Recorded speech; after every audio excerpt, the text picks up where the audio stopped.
So yun guys, alam mo ba, sa mga pagpo-post mo ng mga short video sa Reels, sa TikTok, di ba? Sa mga social media account mo, sa mga pagpo-post mo ng mga short video at pagla-like, so hindi ka naman talaga diyan agad kikita.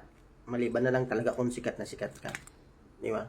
Kung kagaya kanila, Rosmar, di ba? Kung ganun ka kasikat, nila Diwata, kung ganun ka kasikat.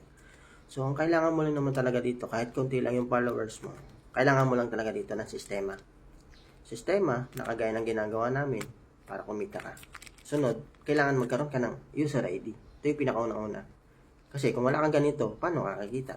Kasi dito papasok yung income mo. Magkakaroon ka ng account, magkakaroon ka ng username and password na ikaw lang yung makakaalam. Dito papasok yung income mo, dito mo mamamonitor.